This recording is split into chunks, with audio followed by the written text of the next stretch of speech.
Good morning student. Next हमारा tool है that was the competent host. वो organism जिसमें हमने अपना रिकम्बिनेंट डीएनए ट्रांसफ़र करना है, that organism is called host. तो ये होस्ट कौन होगा? जिसमें हम वो जीन इंसर्ट करना चाह रहे हैं। जैसे मैं कहूँ किसी में डिफेक्ट है तो वो जीन हम इसमें उस ऑर्गेनिज्म में डालना चाहेंगे, या मैं किसी ऐसे सिंपल ऑर्गेनिज्म में ऐसा प्रोडक्ट बनाना चाह रही हूँ जिसकी प्रोडक्शन क्या हो जाए, बहुत ज़्यादा हो जाए। तो जितनी भी मेरा ट्रांसफ़र जिस ऑर्गेनिज्म में ट्रांसफर होगा हमारा recombinant DNA, that organism is called host. It may be A plant, it may be A bacteria, it may be an animal, it may be any organism which act as an host for the expression or the synthesis of the desired gene product। हमारा Dzire gene product के synthesis करवाने वाला जो organism होगा वो क्या कहलाया जाएगा? होस्ट। तो अब होस्ट है, कोई भी ऑर्गेनिज्म है, कोई भी फॉरेन चीज को ऐसे नहीं लेता है। क्यों? जैसे हमने पढ़ा था डिजीज में या इम्यूनिटी में, हर बॉडी का सिस्टम क्या होता है कि वो सिर्फ अपनी ही चीजों को एक्सेप्ट करती है, सेल्फ चीजों को, नॉन सेल्फ चीजों को वो क्या कर देती है? रिजेक्ट कर देती है। तो अब फॉरेन डीएनए है, उसके अंदर उस तरह का डीएनए नहीं था, तो वो होस्ट उस डीएनए को कैसे एक्सेप्ट करेगा, ये हमने पढ़ना है। ठीक है, तो हमने होस्ट को के अंदर ऐसे चेंजेस लाने हैं कि वो उस फॉरेन डीएनए को आसानी से अपने अंदर ले ले। तो वो प्रोसेस या वो टेक्निक जिससे आप किसी भी होस्ट को रेडी करते हो to take the recombinant DNA is called competency. और वो होस्ट क्या कहलाया जाएगा? Competent host. तो कॉम्पिटेंट होस्ट क्या है? वो होस्ट जो रेडी है to accept the recombinant DNA, या हम कहें जिसके अंदर हम अपना वेक्टर इंट्रोड्यूस, वेक्टर भी कौन सा? रिकम्बिनेंट वेक्टर इंट्रोड्यूस कर सकते हैं जिसके पास डिजायर जीन होगी। तो कॉम्पिटेंट का मतलब making a host ready to accept the foreign DNA. अब हमें पता है डीएनए जो है हमारा हाइड्रोफिलिक इन नेचर है ना, वाटर लविंग होता है। जबकि हमारी जो प्लाज्मा मेम्ब्रेन है उसका स्ट्रक्चर आपको याद होगा, हमने करा था 11th में, इस तरीके का लिपिड बाय लेयर से प्रेजेंट था, जिसमें हाइड्रोफोबिक एंड्स क्या थे? बाहर की तरफ, और हाइड्रोफिलिक टेल्स जो थी वो अंदर की तरफ। तो आउटर सरफेस किसी भी मेम्ब्रेन का, किसी भी सेल मेम्ब्रेन का कैसा होता है? हाइड्रोफोबिक होता है। बाहर वाला एरिया क्या हो गया? हाइड्रोफोबिक हो गया। तो अब हाइड्रोफोबिक चीज किसी भी हाइड्रोफिलिक चीज को अंदर कैसे लेगी, है ना? तो हमें क्या करना पड़ेगा? इस नेचर को चेंज करना पड़ेगा, या इस नेचर को हमें वीकन करना पड़ेगा, है ना? तो वीकन करना ही क्या कहलाता है? कॉम्पिटेंसी कहलाता है। यहाँ पर हमने क्या है? First to made competent to take the DNA. हमने उसको तैयार करना है ताकि वो उस हाइड्रोफिलिक मॉलिक्यूल को अंदर ले ले। तो किसी भी नॉर्मल सेल को, either it is a bacteria, तो हम क्या करते हैं? उसको किसी डाइवेलेंट कैटाइन के साथ उसकी ट्रीटमेंट कराते हैं। जैसे कैल्शियम क्लोराइड का सॉल्ट ले लिया, तो कैल्शियम यहाँ पर क्या है बच्चे? डाइवेलेंट आयन है। डाइवेलेंट आयन हम इंट्रोड्यूस करा दें उस सेल के साथ, तो क्या होगा? ये कैल्शियम क्या है? इन लिपिड लेयर्स के साथ बाइंड कर जाएगा और वीकन कर देगा किसको? इनकी बॉन्डिंग को, जिसकी वजह से ये क्या होगा? इजीली डीएनए इसके अंदर जा सकता है। मतलब ये क्या कर देगा? कैल्शियम क्लोराइड इस मेम्ब्रेन में पोर्स क्रिएट कर देगा छोटे छोटे, या हम कहें मेम्ब्रेन को वीकन कर देगा। तो ये जो कैल्शियम ट्रीटमेंट हम देते हैं, ये हम कैसे, कहाँ देते हैं? On the ice. कि जैसे हम बैक्टीरियल सेल को, बैक्टीरिया ये हमारा नॉर्मल बैक्टीरिया सेल है, तो जब हम इसकी कैल्शियम आयन की ट्रीटमेंट दे रहे हैं अलोंग विद वेक्टर जो हम इंट्रोड्यूस कराना चाह रहे हैं, जिसके पास क्या है? हमारी फॉरेन डीएनए है। तो ये जो ट्रीटमेंट जब हम कर रहे हैं कैल्शियम क्लोराइड ट्रीटमेंट, ये हम किसके ऊपर करते हैं? आइस के ऊपर करते हैं। जैसे ही आइस के ऊपर हमने ये कैल्शियम क्लोराइड की ट्रीटमेंट दी, उसी वक्त हम बैक्टीरियल सेल को कहाँ ट्रांसफर कर देंगे, हाई टेम्परेचर 48 डिग्री। तो एकदम कोल्ड से हीट शॉक जब मिलेगा तो यहाँ के वॉल्स में, मेम्ब्रेन में क्या क्रिएट हो जाएंगे, पोर्स क्रिएट हो जाएंगे, और उन पोर से ही प्लाज्मिक डीएनए क्या है, सेल के अंदर चला जाएगा। तो जितनी भी बैक्टीरियल सेल है उनको हम इसी प्रोसेस से ट्रांसफॉर्म करते हैं। तो ये टेक्निक क्या कहलाएगी, ट्रांसफॉर्मेशन। तो हमने 2 स्टेप में ये प्रोसेस किया। नॉर्मल सेल को पहले हमने कैल्शियम क्लोराइड की treatment the on ice along with a vector. फिर हमने एकदम से उसको हीट शॉक दे दिया। उस हीट शॉक की वजह से क्या हुआ, उसके अंदर पोर्स क्रिएट हो गए और आपका जो प्लाज्मिड था वो हमारे बैक्टीरियल सेल में चला गया। तो अब होस्ट जो था that haven our foreign DNA. ठीक है, तो ये बैक्टीरियल सेल के लिए मेनली यूज होने वाली टेक्निक है। इसके अलावा दूसरी जो मेथड हम यूज करते हैं, माइक्रो इंजेक्शन। माइक्रो इंजेक्शन में क्या होता है, ये यूजुअली हम एनिमल्स में यूज करते हैं। एनिमल्स में जैसे हमने टेस्ट ट्यूब बेबी की जो टेक्निक पढ़ी थी, वहां पर भी हमने माइक्रो इंजेक्शन की बात करी थी, जहां पर हमने क्या पढ़ा था कि जो एग सेल, फीमेल का जो एग है, उसमें हम डायरेक्ट स्पर्म का जो न्यूक्लियस है उसको ट्रांसफर कर देते हैं। डायरेक्टली हम जब न्यूक्लियस का फ्यूजन करा रहे हैं with the help of syringe, उसको हम क्या बोलेंगे, माइक्रो इंजेक्शन बोलेंगे। तो एनिमल्स में ये टेक्निक यूजुअली यूज की जाती है। तीसरा जो मेथड है कॉम्पिटेंट होस्ट बनाने का, वो है बायोलिस्टिक मेथड या जीन गन। ये यूजुअली किस में यूज किया जाता है, प्लांट्स के लिए यूज किया जाएगा। हम क्या करेंगे, कोई भी हमारा जो रिकम्बिनेंट वेक्टर है, आप उसको कोट कर दोगे किसके साथ, या तो गोल्ड के साथ या टंगस्टन के साथ, किसी भी मेटल के साथ उसकी कोटिंग कर दोगे।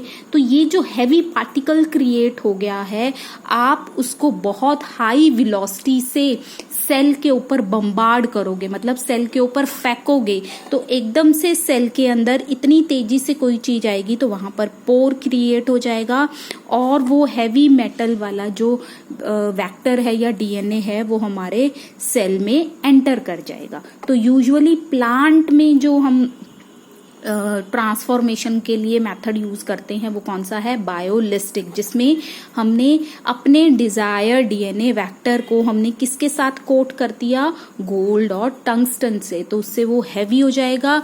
जब हम बहुत तेज वेलोसिटी से उसको फेंकेंगे तो सेल में, सेल मेम्ब्रेन वॉल में क्या क्रिएट हो जाएंगे, पोर्स। तो हमारा जो फॉरेन डीएनए है वो सेल में एंटर कर जाएगा। चौथा मेथड है वो है इलेक्ट्रोपोरेशन। इलेक्ट्रिसिटी की हेल्प से जब आप किसी भी सेल में पोर्स क्रिएट कर रहे हो, उसे हम क्या बोलेंगे, इलेक्ट्रोपोरेशन। तो बहुत ज्यादा वेलोसिटी स्ट्रेंथ वाली जब आप इलेक्ट्रिसिटी भेजोगे, लेकिन अगर ये बहुत लंबे समय तक भेजा तो सेल क्या हो जाएगा, डाई हो जाएगा। इसलिए हमने हाई शॉक जो देना है इलेक्ट्रिसिटी का, वो शॉर्ट पीरियड के लिए देना है, ताकि सिर्फ हमारे सेल वॉल में पोर्स क्रिएट हो जाएं, जिससे क्या है, हमारा फॉरेन डीएनए सेल के अंदर एंटर कर सके। तो ये कुछ टेक्निक्स थी जिससे आप क्या है, अपने डिजायर जीन को होस्ट के अंदर ट्रांसफर कर रहे हो। तो ट्रांसफर करने के लिए आपको होस्ट को क्या है, पहले कॉम्पिटेंट बनाना पड़ता है, तैयार करना पड़ता है, ताकि वो फॉरेन डीएनए को ले सके। ठीक है, तो ये थे बच्चे हमारे टूल्स हमने पढ़े जेनेटिक इंजीनियरिंग में। क्या क्या पढ़ा हमने टूल्स में, सबसे पहला रिस्ट्रिक्शन एंजाइम्स पढ़े है ना, रिस्ट्रिक्शन एंडोन्यूक्लियस पढ़ा।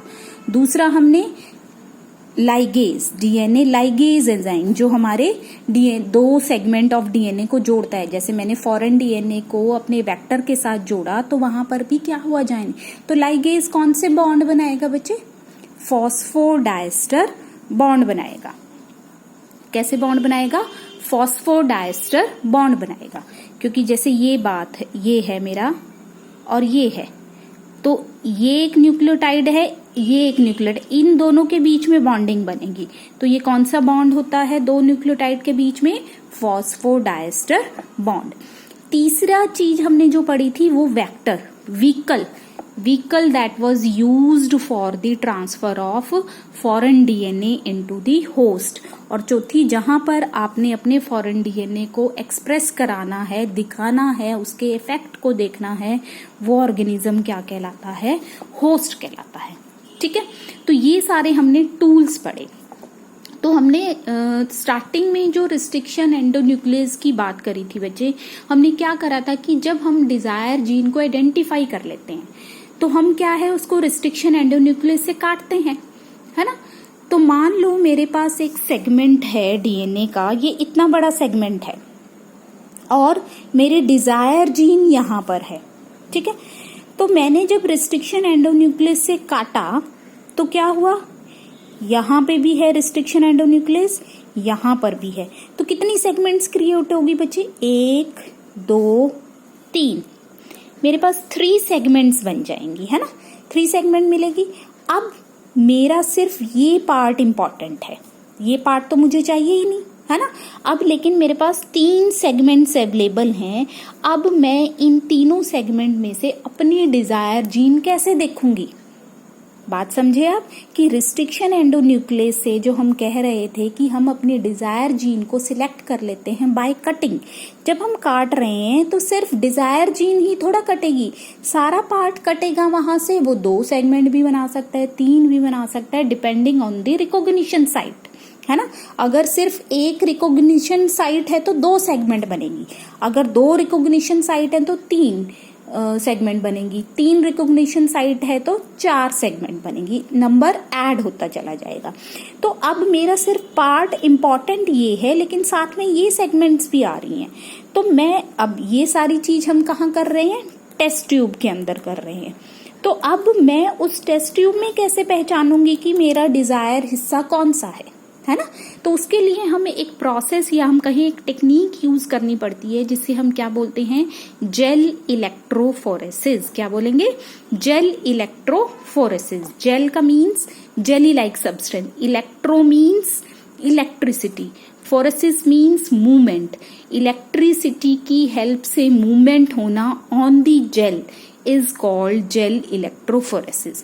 तो ये एक प्रोसेस है जिसमें आप बच्चे सेपरेट करते हो। क्या लिखा हुआ है? It is the process of separating the fragments of DNA. DNA की फ्रेगमेंट्स को सेपरेट करना।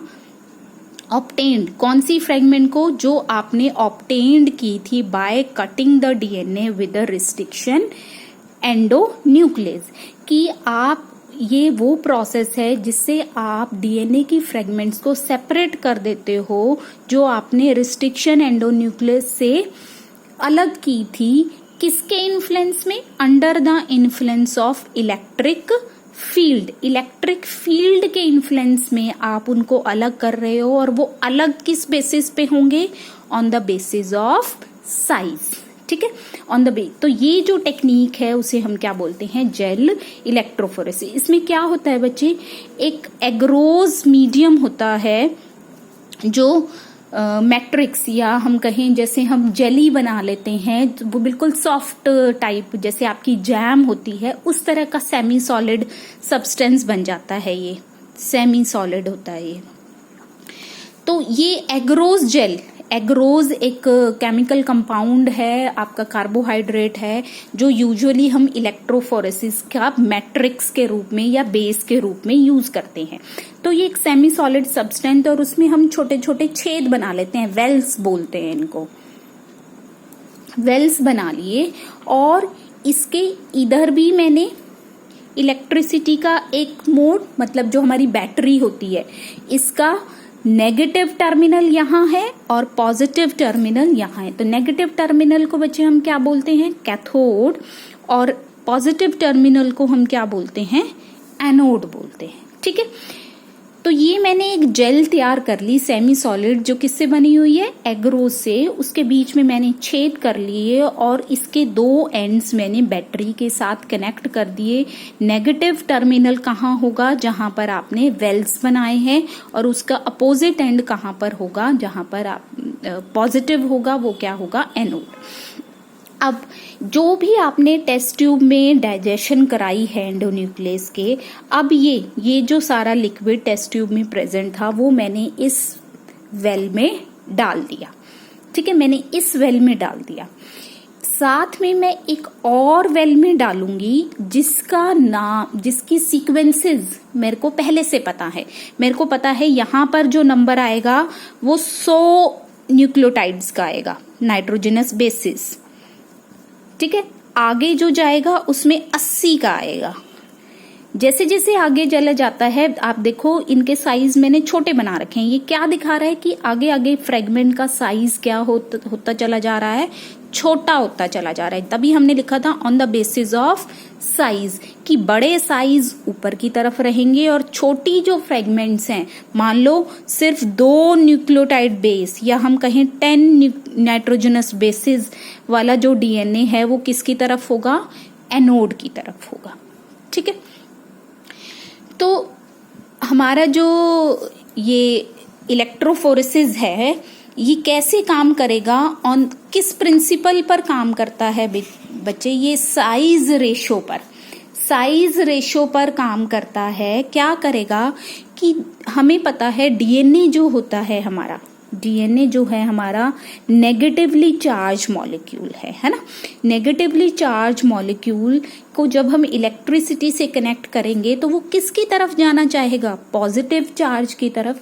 तो जब वो पॉजिटिव चार्ज की तरफ मूव कर रहा है तो बीच बीच में अपने साइजेस के हिसाब से वो सेपरेट होता रहेगा और एंड में कौन सा साइज आएगा, जो सबसे छोटा है। तो यहाँ पर जो प्रिंसिपल है वो क्या है कि on the basis of size, जैसे छन्नी में से हम छाने, जो मोटी छन्नी होगी बच्चे वो क्या है, ज्यादा पार्टिकल्स को बांधे, और जो बिल्कुल फाइन छन्नी होती है वो उसके अंदर से बिल्कुल छोटे पार्टिकल्स भी ऊपर ही रह जाते हैं।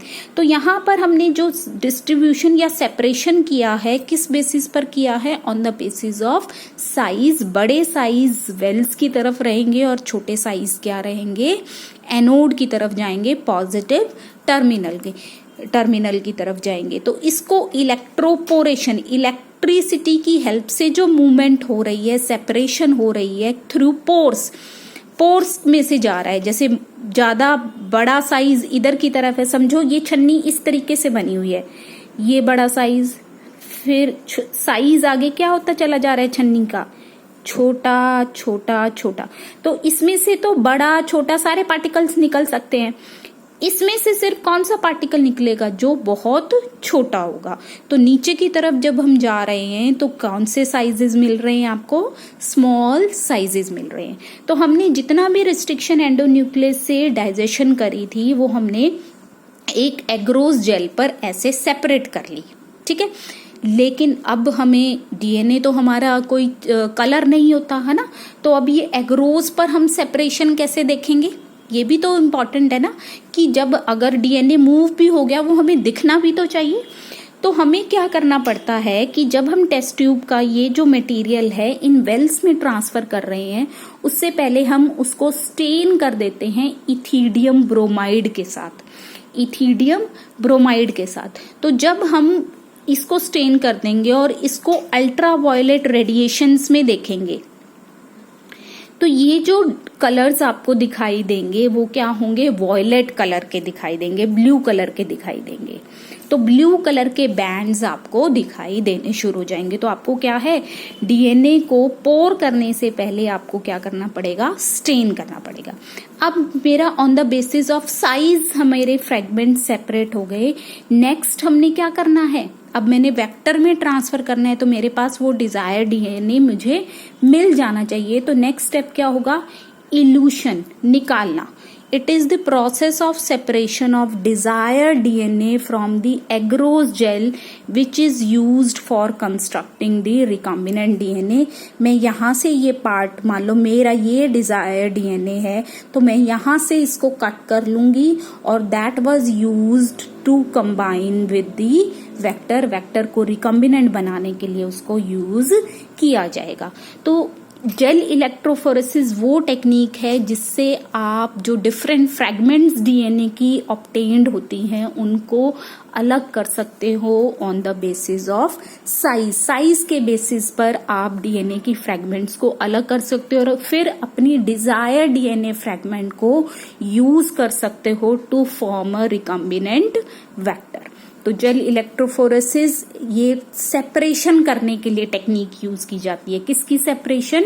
डीएनए फ्रेगमेंट्स की सेपरेशन। ठीक है, नेक्स्ट लेक्चर में हमने अभी तक टूल्स टेक्निक्स पढ़ ली है। नेक्स्ट लेक्चर में हम करेंगे the process of genetic engineering की हम सारा प्रोसेस कैसे करते हैं। अभी हमने सिर्फ औजारों के बारे में बात करी है, नेक्स्ट लेक्चर में हम प्रोसेसेस के बारे में बात करेंगे।